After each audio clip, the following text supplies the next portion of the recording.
रमेश एक छोटे से गांव में रहता था। उसका घर मिट्टी का बना हुआ था। छत से बारिश का पानी टपकता था और दीवारों में दरारें थीं। उसके पिता खेतों में मजदूरी करते थे और माँ लोगों के घरों में बर्तन धोकर परिवार चलाती थी। घर में 3 छोटे भाई बहन थे और रमेश सबसे बड़ा था। रमेश पढ़ने में बहुत अच्छा था, लेकिन गरीबी ने उसके सपनों पर हमेशा ताले लगा दिए। कई बार स्कूल जाने से पहले उसे खेत में काम करना पड़ता। कभी लकड़ियाँ काटनी पड़ती तो कभी किसी की दुकान पर सामान ढोना पड़ता। फिर भी वह हर रात मिट्टी के दिए की रोशनी में किताबें पढ़ता। एक दिन स्कूल में मास्टर जी ने बताया कि शहर के बड़े कॉलेज में पढ़ने के लिए एक स्कॉलरशिप का फॉर्म निकला है। रमेश का दिल जोर जोर से धड़कने लगा। यह उसके सपनों की पहली सीढ़ी थी। लेकिन फॉर्म भरने की फीस थी 500 रुपये। रमेश के लिए 500 रुपये किसी खजाने से कम नहीं थे। उसने घर आकर माँ से बात की। माँ ने चुपचाप अपने हाथ देखे, वही हाथ जो सालों से मेहनत करते करते फट चुके थे। पिता ने गहरी सांस ली और बोले, बेटा, अगर हमारे पास होते तो दे देते, लेकिन अभी तो घर का राशन भी उधार पर है। उस रात रमेश को नींद नहीं आई। उसका सपना और उसकी गरीबी आमने सामने खड़े थे।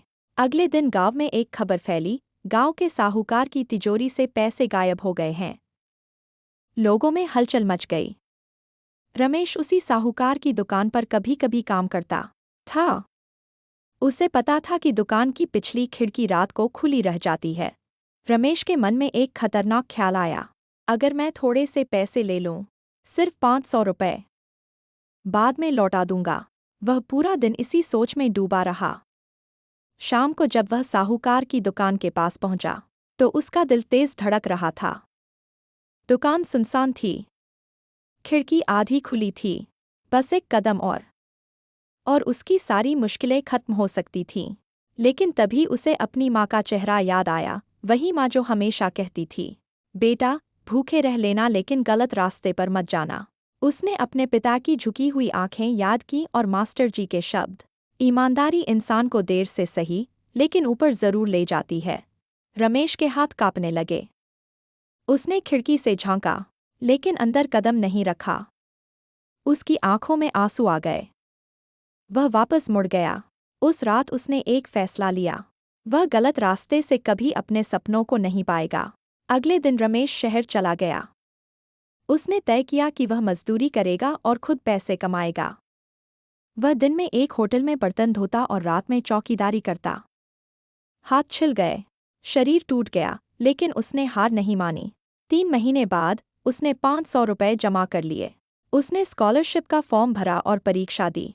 कुछ हफ्तों बाद स्कूल में एक चिट्ठी आई। मास्टर जी ने रमेश का नाम पुकारा। उसका दिल बैठने लगा। मास्टर जी मुस्कराए और बोले, रमेश, तुम सेलेक्ट हो गए हो। पूरे स्कूल में तालियां गूंज उठीं। रमेश की आंखों से आंसू बहने लगे। वह भागता हुआ घर पहुंचा और माँ के पैरों से लिपट गया। पिता की आंखों में पहली बार गर्व की चमक थी। समय बीतता गया। रमेश ने कॉलेज में भी खूब मेहनत की।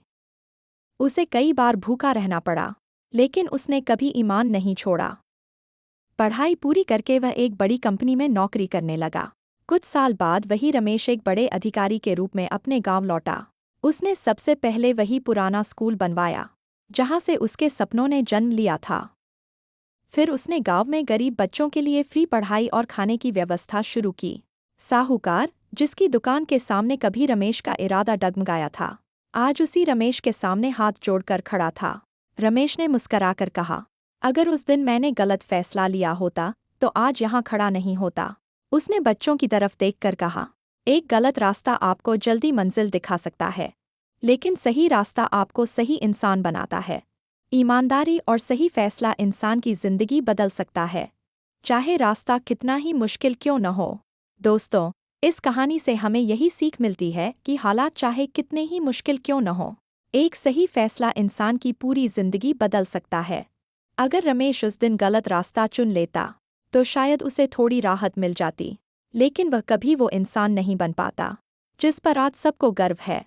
सपने बड़े हों तो रास्ते मुश्किल जरूर होते हैं, लेकिन ईमानदारी के साथ लिया गया हर कदम आपको आपकी मंजिल के और करीब ले जाता है। अगर आपको यह कहानी पसंद आई हो तो वीडियो को लाइक जरूर करें और ऐसी ही दिल को छू लेने वाली हमारे चैनल को सब्सक्राइब करें। मिलते हैं अगली कहानी में एक नए सच एक नए सबक के साथ। धन्यवाद।